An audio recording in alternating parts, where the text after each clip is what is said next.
Hey guys, welcome back to the channel. तो आज के वीडियो में हम जावास्क्रिप्ट का प्रोजेक्ट 1 बनाने वाले हैं। और इस प्रोजेक्ट के अंदर हम क्या करने वाले हैं कि हम कैसे अपने वेब पेज के अंदर डार्क मोड और लाइट मोड में चेंजेस कर सकते हैं, उसके बारे में हम यहाँ पर प्रोजेक्ट को बनाने वाले हैं। तो इसे मैंने इंस्टाग्राम में पोस्ट कर दिया था। और अब जब भी मैं आपको कोई प्रोजेक्ट देता हूँ ना, तो उसे मैं इंस्टाग्राम में पोस्ट कर देता हूँ। तो अभी तक आपने मुझे इंस्टाग्राम में फॉलो नहीं किया है, तो मुझे वहाँ पर भी फॉलो कर देना, जिससे कि आपको प्रोजेक्ट के रिलेटेड सभी अपडेट मिलती रहे। ओके। तो चलो अब हम यहाँ पर प्रोजेक्ट बनाना स्टार्ट करते हैं। तो यहाँ पर मैंने पहले से फ़ोल्डर को बना के रखा है, तो मैं यहाँ पर फ़ोल्डर को ओपन करता हूँ।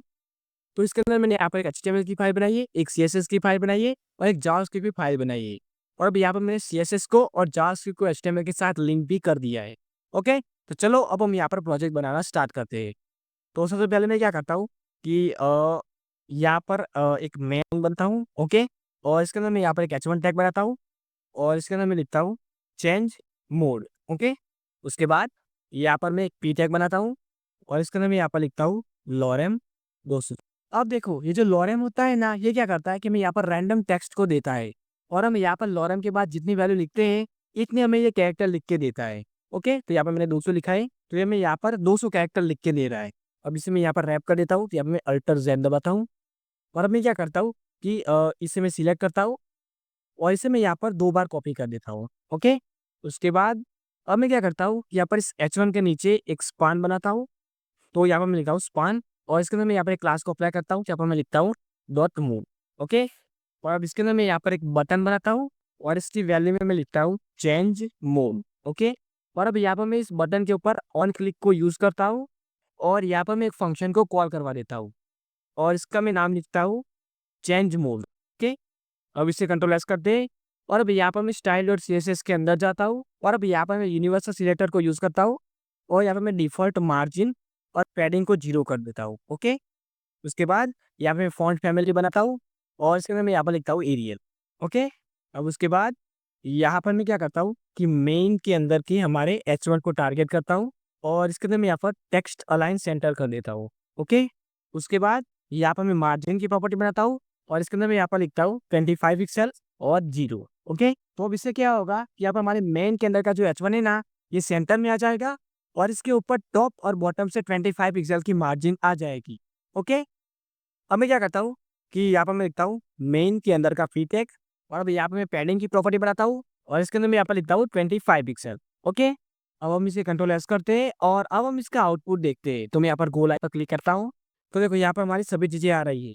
पर अभी मैं क्या करता हूँ कि यहाँ पर VS कोड में जाता हूँ और अब यहाँ पर मैं मेन को टारगेट करता हूँ और इसके अंदर मैं यहाँ पर विड्थ की प्रॉपर्टी बनाता हूँ और इसके अंदर मैं यहाँ पर लिखता हूँ 580 पिक्सल। तो अब यहाँ पर मैं हाइट की प्रॉपर्टी बनाता हूँ और इसके अंदर मैं यहाँ पर लिखता हूँ 100 VH। ओके, उसके बाद अब यहाँ पर मैं मार्जिन की प्रॉपर्टी बनाता हूँ और इसके अंदर मैं यहाँ पर लिखता हूँ ऑटो। ओके, तो अब यहाँ पर मार्जिन ऑटो देने से क्या होगा कि हमारा ये जो मैन होगा ना, ये हॉरिजॉन्टली अलाइन होकर सेंटर में आ जाएगा। ओके, तो अब मैं इसे कंट्रोल एस करता हूँ और अब हम इसका आउटपुट देखते हैं। अरे यहाँ पर तो कोई चेंजेस हो ही नहीं रहा है। एक मिनट में चेक करता हूँ। तो यहाँ पर मैं एचटीएमएल के अंदर जाता हूँ और यार यहाँ पर मैंने सीएसएस को लिंक ही नहीं किया है। तो यहाँ पर मैं लिंक टैग बनाता हूँ। ओके, और यहाँ पर मैं सीएसएस को लिंक कर देता हूँ। ओके, और यहाँ पर मैंने स्पेलिंग मिस्टेक की है, तो इसे मैं सही कर देता हूँ चेंज। ओके, अब मैं इसे सेव करता हूँ और अब हम इसका आउटपुट देखते हैं। तो देखो, अब यहाँ पर हमारी स्टाइल अप्लाई हो चुकी है कि हमारा सेंटर में आ चुका है और हमारा हेडिंग भी ठीक से आ रहा है। अब हम क्या करते हैं कि यहाँ पर इस बटन को थोड़ा ठीक करते हैं। तो मैं यहाँ पर VS कोड में जाता हूँ और अब यहाँ पर मैं स्टाइल और CSS के अंदर जाता हूँ। अब ये जो बटन था ना, उसे हमने यहाँ पर मोड नाम की क्लास के अंदर सेव करवाया था। ओके, तो मैं क्या करता हूँ कि यहाँ पर लिखता हूँ डॉट मोड और उसके अंदर से यहाँ पर हम बटन को टारगेट करते हैं और अब यहाँ पर हम स्टाइल को अप्लाई करते हैं। तो पहले मैं यहाँ पर पैडिंग की प्रॉपर्टी बनाता हूँ और इसके अंदर मैं लिखता हूँ 5 पिक्सल और 10 पिक्सल। ओके, उसके बाद यहाँ पर मैं बॉर्डर रेडियस की प्रॉपर्टी बनाता हूँ और इसके अंदर मैं यहाँ पर लिखता हूँ 5 पिक्सल। ओके, और अब यहाँ पर मैं बैकग्राउंड कलर को ऐड करता हूँ और यहाँ पर हम इसका कलर चूज करते हैं। तो यहाँ पर मैं इस टाइप का कुछ कलर्स इसे ले लेता हूँ, थोड़ा इस टाइप का। ओके, तो इस टाइप का हम कलर लेने वाले हैं। अब मैं इसे कंट्रोल एस करता हूँ और एक बार हम इसका आउटपुट देखते हैं। ठीक है, ये पर थोड़ा कलर चेंज करते हैं अभी भी और थोड़ा चेंज करता हूँ कलर।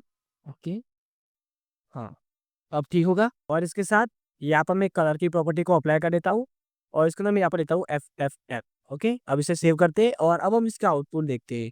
तो देखो, अब यहाँ पर हमारा बटन ठीक से दिखाई दे रहा है पर अभी भी इसकी पोजीशन ठीक नहीं है। इसे हम क्या करते हैं कि राइट साइड ला देते हैं। तो मैं यहाँ पर वीएस कोड में जाता हूँ, तो भी यहाँ पर मैं डॉट मोड बनाता हूँ। ओके, और इसके अंदर मैं यहाँ पर डिस्प्ले को फ्लेक्स कर देता हूँ, और यहाँ पर मैं जस्टिफाई कंटेंट की प्रॉपर्टी बनाता हूँ, और इसके अंदर मैं यहाँ पर लिखता हूँ फ्लेक्स एंड। ओके, अब इसे सेव करते हैं और अब हम इसका आउटपुट देखते हैं। तो देखो अब ये यहाँ पर राइट में आ गया है। तो मैं यहाँ पर वीएस कोड में जाता हूँ, और अब यहाँ पर मैं लॉजिक डॉट जीएस के अंदर जाता हूँ। तो अब यहाँ पर मैं एक वेरिएबल बनाता हूँ, तो यहाँ पर लिखता हूँ लेट वीटीएन। ओके, और अब यहाँ पर मैं डॉक्यूमेंट डॉट क्वेरी सिलेक्टर को यूज करता हूँ। ओके, और इसके अंदर मैं यहाँ पर लिखता हूँ डॉट मोड, और उसके वजह से हम यहाँ पर बटन को टारगेट कर रहे हैं। ओके, उसके बाद यहाँ पर हम एक और वेरिएबल बनाते हैं, तो यहाँ पर मैं लिखता हूँ लेट बॉडी।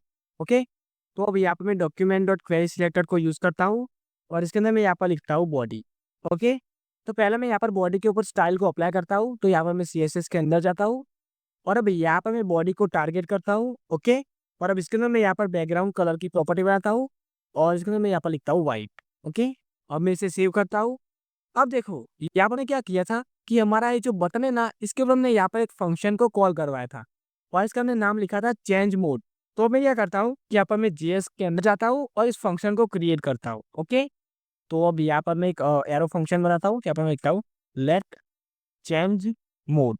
ओके, तो अब यहाँ पर मैं पैरेंथेसिस बनाने हैं, उसके बाद यहाँ पर मैं इक्वल और ग्रेटर देन का साइन बनाना है। अब हम क्या करते हैं कि इसके अंदर हम यहाँ पर कंडीशन को अप्लाई करते हैं, तो यहाँ पर मैं लिखता हूँ इफ।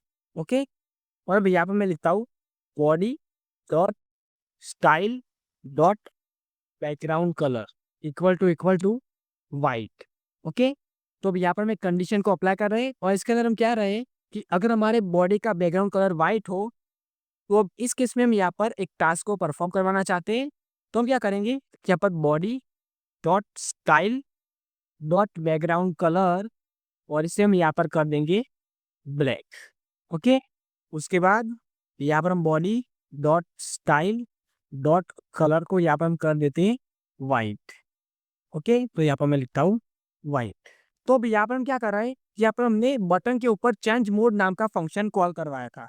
तो जब यूजर उस बटन के ऊपर क्लिक करेगा, तो यहाँ पर एक फंक्शन कॉल हो जाएगा, और इस फंक्शन के अंदर हम क्या कर रहे हैं कि यहाँ पर हम एक कंडीशन को अप्लाई कर रहे हैं कि अगर हमारी बॉडी का बैकग्राउंड कलर यहाँ पर व्हाइट हो, तो वो चेंज होकर यहाँ पर ब्लैक हो जाना चाहिए, और उसके अंदर का जो टेक्स्ट है ना, ये व्हाइट हो जाना चाहिए। ओके, तो ये हम यहाँ पर करवा रहे हैं। और अब इसके अलावा कोई केस हो, तो हम क्या करते हैं कि यहाँ पर एल्स बनाते हैं, और इसके अंदर हम यहाँ पर लिखते हैं body dot style dot background colour, और इसके अंदर मैं यहाँ पर लिखता हूँ वाइट। ओके, उसके बाद अब यहाँ पर मैं body dot style dot colour की प्रॉपर्टी बनाता हूँ। ओके, और इसके अंदर मैं यहाँ पर लिखता हूँ ब्लैक।